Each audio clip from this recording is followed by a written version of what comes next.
प्यारे बच्चों, आज हम पद परिचय के भाग 3 के अंतर्गत व्याकरण के विभिन्न बिंदुओं जैसे कारक, क्रिया, क्रिया विशेषण, संबंध बोधक, समुच्चय बोधक, विस्मयादि बोधक और निपात का अध्ययन करेंगे। सबसे पहले हम क्रिया व्याकरण बिंदु को लेते हैं।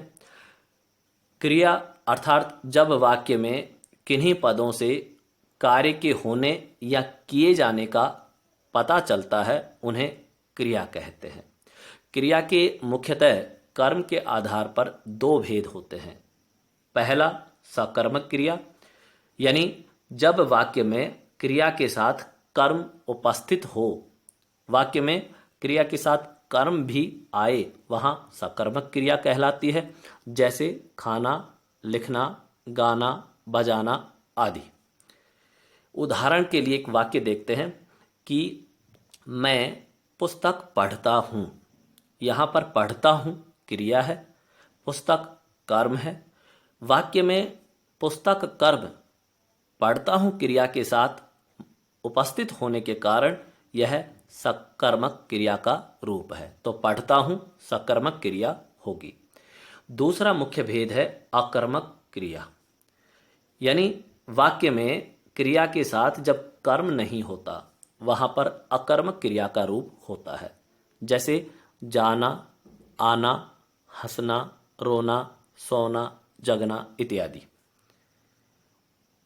पहले वाले उदाहरण को लेकर देखें। यदि उसी उदाहरण को हम इस तरह कहें कि मैं पढ़ता हूँ, अब यहाँ पर पढ़ता हूँ लेकिन क्या पढ़ता हूँ नहीं बताया, यानी कि क्रिया के साथ वाक्य में कर्म नहीं है, इसलिए पढ़ता हूँ यहाँ अकर्मक क्रिया का रूप है। लेकिन जब हम कहें कि मैं पुस्तक पढ़ता हूँ तो पुस्तक कर्म मौजूद होने से पढ़ता हूँ क्रिया सकर्मक क्रिया का रूप बन जाता है। अगला क्रिया का जो रूप है वह है संयुक्त क्रिया, यानी दो मुख्य भेद सकर्मक क्रिया और अकर्मक क्रिया के अलावा भी क्रिया के अन्य भेद होते हैं जिनका अध्ययन हम अब करेंगे। संयुक्त क्रिया जब जो क्रिया दो या दो से अधिक धातुओं के योग से बनती है और उनका वाक्य में प्रयोग हुआ है तो वह संयुक्त क्रिया कहलाती है। जैसे लौट आया, पहुंच गया या रोने लगा। तो ये संयुक्त क्रिया के रूप हैं। यहाँ लौट आया, पहुंच गया और रोने लगा तीनों संयुक्त क्रिया के उदाहरण हैं। अगली जो क्रिया का भेद है वह है प्रेरणार्थक क्रिया। जब कर्ता खुद काम ना करके किसी दूसरे को इसके लिए प्रेरित करता है, या यूं कह सकते हैं कि वाक्य में जब कर्ता खुद किसी कार्य को ना करके किसी अन्य व्यक्ति को कार्य करने के लिए कहता है, प्रेरित करता है, तो वहां प्रेरणार्थक क्रिया का प्रयोग होता है। ऐसे वाक्यों के अंत में आई क्रिया प्रेरणार्थक क्रिया होती है। जैसे पढ़ो, खाओ, जाओ, लाओ, ये प्रेरणार्थक क्रिया के रूप हैं। तो इस तरह का अगर क्रिया रूप पद परिचय के रूप में पूछा जाए तो हम उसे प्रेरणार्थक क्रिया कहेंगे। क्रिया के अन्य रूपों में अगला रूप है पूर्वकालिक क्रिया। पूर्वकालिक जैसा नाम से ही पता चल रहा है कि पहले काल में की गई।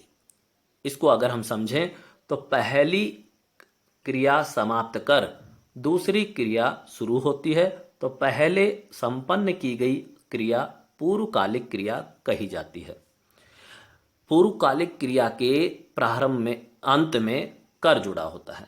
तो पूर्वकालिक क्रिया के अंत में कर जुड़ा होता है, ये इसकी बहुत अच्छी पहचान है। उदाहरण के लिए खाकर जाऊंगा, पढ़कर खेलूंगा। तो यहां हम देखें कि जाऊंगा अंत में कोई क्रिया आई है, उसके ठीक पहले खाने की क्रिया पूरी होने की बात कही गई है कि खाकर जाऊंगा। तो अंतिम क्रिया के पहले जो क्रिया संपन्न हुई उसके साथ कर जुड़ा हुआ है, इसलिए यहां पर पूर्वकालिक क्रिया है। इसी प्रकार पढ़कर खेलूंगा, तो पढ़कर यानी पढ़ने की क्रिया संपन्न करके खेलने का कार्य होगा, इसलिए अंतिम क्रिया खेलूंगा से पहले आई पढ़ कर, पढ़ के साथ कर जुड़ा हुआ है, इसलिए यह पूर्वकालिक क्रिया का रूप है। इस क्रिया का यही एक पहचान है कि अंतिम क्रिया के पहले जो क्रिया संपन्न हो रही है उसके साथ कर जुड़ा होगा। अगर कर जुड़ा हुआ है तो वह पूर्वकालिक क्रिया है। जैसे पढ़कर जाऊंगा, पढ़कर खेलूंगा, सोकर पढ़ूंगा, तो कर अवश्य आएगा। अगला क्रिया का रूप है सहायक क्रिया। मुख्य क्रिया की सहायता करने के लिए जो क्रिया काम में ली जाती हैं उनको कहते हैं सहायक क्रिया। जैसे हूं, है, रहा है, रही है, था, थे और थी। तो इस तरह के जो रूप आ जाएं, जो अंत में, वाक्य के अंत में आते हैं, उनको हम सहायक क्रिया कहते हैं। अगला रूप है द्विकर्मक क्रिया। इसका अर्थ है जब वाक्य में क्रिया के साथ दो कर्म आते हैं, यानी वाक्य में एक कर्म आए तब तो हम उस क्रिया को उसके आधार पे बताएंगे, लेकिन जब एक ही वाक्य में एक क्रिया है और उस क्रिया के साथ दो कर्म उपस्थित हैं तो उसे द्विकर्मक क्रिया कहते हैं। जैसे शिक्षक बच्चों को हिंदी पढ़ा रहे हैं, यहाँ शिक्षक करता है, बच्चों को पहला कर्म और हिंदी दूसरा कर्म, और क्रिया है पढ़ा रहे हैं, तो पढ़ा रहे हैं क्रिया बच्चों को और हिंदी दो कर्म के साथ यहाँ पर द्विकर्मक क्रिया का रूप है। अब व्याकरण का अगला बिंदु कारक। कारक का अध्ययन हम करते हैं तो कारक 8 प्रकार के होते हैं। कौन कौन से? पहला कारक होता है कर्ता कारक, यानी वाक्य में क्रिया को संपन्न करने वाला कर्ता कहलाता है। तो क्रिया को संपन्न करने वाला कर्ता कहलाता है और इसकी विभक्ति होती है ने। कर्म कारक, जिस पर क्रिया का प्रभाव पड़े, क्रिया का जिस पर फल पड़े या प्रभाव पड़े उसे हम कहते हैं कर्म कारक और इसकी विभक्ति को है। तीसरा कारक है करण कारक। काम करने या क्रिया का जो साधन है उसको करण कारक कहते हैं, यानी क्रिया जिस साधन से की जा रही है और उसके साथ से, के द्वारा या द्वारा विभक्ति में से कोई एक विभक्ति का कारक चिन्ह का प्रयोग हो तो वह करण कारक कहलाता है। अगला है संप्रदान कारक। किसी को कुछ दिया जाए या किसी के लिए कुछ किया जाए वहां संप्रदान कारक होता है और इसकी विभक्ति या कारक चिन्ह होते हैं को या के लिए। अगला कारक अपादान कारक, जिससे कोई वस्तु अलग हो, यानी एक वस्तु दूसरी वस्तु से अलग होती है, या यूं कह सकते हैं कि अलग होने का भाव जो कारक देता है उसे अपादान कारक कहते हैं और इसकी विभक्ति से है। ध्यान रहे, करण कारक की विभक्ति भी से है और अपादान कारक की विभक्ति भी से है, किंतु करण कारक की विभक्ति साधन के साथ से विभक्ति आती है, जबकि अपादान कारक में से विभक्ति अलग होने का अर्थ देती है। यही इन दोनों का अंतर है। अगला कारक है संबंध कारक। संबंध कारक अगर हम देखें जो एक शब्द का दूसरे शब्द से संबंध जोड़े, यानी वाक्य के दो या अधिक शब्दों का संबंध बताने वाले जो कारक हैं उनको हम संबंध कारक कहते हैं, जैसे का, की, के, रा, री और रे। अगला कारक अधिकरण कारक, जो क्रिया का आधार हो, यानी क्रिया कहाँ संपन्न हो रही है यह पता चलता है, उसे हम अधिकरण कारक कहते हैं। जैसे इनकी विभक्ति है में और पर, इनमें से कोई एक विभक्ति अधिकरण कारक के लिए काम में ली जाती है। अगला है संबोधन कारक, जिससे किसी को पुकारा जाए, यानी जिन पद से या शब्द से किसी को पुकारने का बोध हो उसे हम कहते हैं संबोधन कारक। इसमें संबोधन किया जाता है, जैसे हे, अरे आदि। अगला जो हमारा व्याकरणिक बिंदु है वह है क्रिया विशेषण। क्रिया विशेषण अव्यय पद कहलाते हैं। क्रिया विशेषण हम कहते हैं जो वाक्य में आई क्रिया की विशेषता बताने का कार्य करते हैं उनको हम कहते हैं क्रिया विशेषण। हम जानते हैं कि संज्ञा या सर्वनाम की विशेषता बताने वाले पद को हम विशेषण कहते हैं, जबकि क्रिया, क्योंकि इसमें विशेषण के पहले क्रिया जुड़ी हुई है, तो क्रिया की विशेषता बताने वाले पदों को क्रिया विशेषण कहते हैं। क्रिया विशेषण के भेद 4 होते हैं। पहला क्रिया विशेषण रीतिवाचक क्रिया विशेषण। रीतिवाचक क्रिया विशेषण में यह पता चलता है कि क्रिया किस ढंग से हो रही है। वाक्य में क्रिया के होने का ढंग, तरीका क्या है, यह जिन पदों से पता चलता है उसे हम रीतिवाचक क्रिया विशेषण कहते हैं। और ये कौन से पद होते हैं? जैसे धीरे धीरे, फटाफट, ध्यानपूर्वक, सचमुच, चुपचाप, अवश्य, तेजी से इत्यादि। तो इस तरह का अगर कोई पद आ जाए और वह क्रिया की विशेषता बताता है या क्रिया के होने का ढंग बता रहा है तो वह रीतिवाचक क्रिया विशेषण का भेद होगा। अगला भेद है कालवाचक क्रिया विशेषण। नाम से ही पता चल रहा है काल यानी समय, समय का बोध कराने वाले। तो हम कहेंगे कि क्रिया के होने के समय का बोध जिन पदों से होता है उसे हम कालवाचक क्रिया विशेषण कहते हैं। यानी क्रिया किस समय हो रही है, इसकी जानकारी देने वाले पद कालवाचक क्रिया विशेषण कहलाते हैं। जैसे आज, कल, परसों, सप्ताह, महीना, वर्ष, सुबह, दोपहर, शाम, रात, सदैव इत्यादि। तो ये कालवाचक क्रिया विशेषण के उदाहरण हैं। अगला भेद है स्थानवाचक क्रिया विशेषण।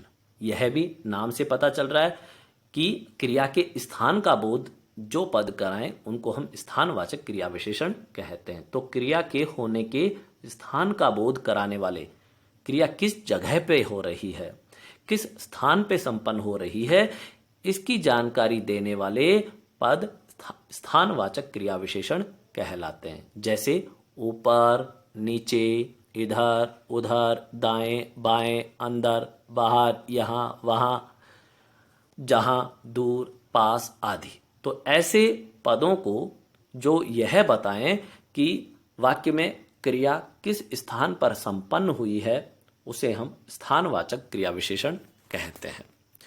अंतिम क्रिया विशेषण का चौथा भेद है परिमाणवाचक क्रिया विशेषण। परिमाणवाचक क्रिया विशेषण में यदि हम देखें तो इसमें क्रिया के परिमाण यानी कि उसकी मात्रा का पता चलता है, मात्रा का बोध होता है कि क्रिया किस मात्रा में संपन्न हुई। जैसे कम, ज़्यादा, भारी, हल्का, बहुत, इतना, उतना आदि। तो अगर मान लो ये शब्द जैसे कम, ज़्यादा, भारी, हल्का, बहुत, इतना, उतना, इन पदों का प्रयोग वाक्य में हुआ है और ये पद क्रिया की मात्रा बता रहे हैं, उसका परिमाण बता रहे हैं, तो यह परिमाणवाचक क्रिया विशेषण होंगे। अगला हमारा जो अव्यय पद है वह है संबंध बोधक अव्यय। व्याकरण का ये अव्यय के अंतर्गत एक महत्वपूर्ण बिंदु है। संबंध बोधक हम किसे कहते हैं? अगर इसको हम देखें तो संज्ञा या सर्वनाम का वाक्य के दूसरे पदों से संबंध बताने वाले जो अव्यय हैं उनको हम संबंध बोधक कहते हैं। जैसे इनके जो पहचान के पद हैं वे हैं के पास, के ऊपर, के लिए, की ओर, के सामने, के नीचे, के साथ। हमने इसमें देखा कि ज्यादातर के साथ जो संबंध कारक की विभक्ति है के या की का प्रयोग हुआ है। तो किसी संज्ञा या सर्वनाम के साथ जब के पास, के ऊपर, के लिए, की ओर, के सामने, के नीचे, के साथ आदि पद आते हैं तो उनको हम कहेंगे संबंध बोधक अव्यय। अगला हमारा जो व्याकरणिक बिंदु है वह है समुच्चय बोधक अव्यय। समुच्चय बोधक दो शब्दों, वाक्यों या वाक्यांशों को परस्पर मिलाने का कार्य करते हैं। यानी वे पद जो दो शब्दों, वाक्यों या वाक्य के अंशों को जोड़ने का कार्य करें उन्हें समुच्चय बोधक अव्यय कहते हैं। जैसे ये कौन कौन से पद होते हैं? बड़ा आसान है इनको पहचानना। जैसे और, अथवा, एवं, किंतु, परंतु, या, तथा, इसलिए, लेकिन, कि, क्योंकि, जो कि, ताकि, हालांकि। तो ये पद या तो दो शब्दों को जोड़ने का कार्य करेंगे, या दो वाक्यों को जोड़ने का काम करेंगे, या फिर दो वाक्य के अंशों को जोड़ने का कार्य करते हैं। इनमें से कोई भी एक पद या अन्य समुच्चय बोधक आए तो वह समुच्चय बोधक अव्यय होता है। अगला है विस्मयादि बोधक अव्यय। विस्मयादि बोधक अव्यय हम उसे कहेंगे जिसमें आश्चर्य, हर्ष, शोक, घृणा आदि भावों को प्रकट किया जाए। तो इस प्रकार के भाव को प्रकट करने वाले पदों को विस्मयादि बोधक कहते हैं। जैसे अरे, वाह, हुर्रे, आह, छी। तो इस प्रकार के भावों को प्रकट करने वाले पदों को हम कहते हैं विस्मयादि बोधक अव्यय। इस प्रकार के पदों में विस्मय सूचक चिन्ह अवश्य आता है, जैसा कि इन सभी के अंत में दिया हुआ है। जैसे अरे, वह, हुर्रे, आह, छी, इन सब के साथ विस्मय सूचक चिन्ह दिया है जो कि अवश्य आता है। अगला हमारा जो व्याकरण का बिंदु है वह है निपात। निपात किसे कहते हैं?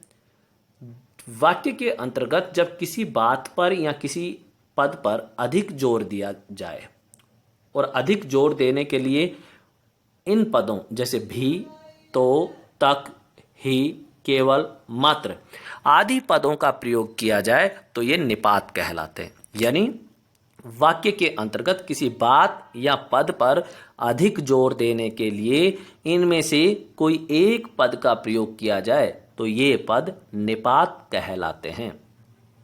भी, तो, तक, ही, केवल, मात्र ये निपात हैं।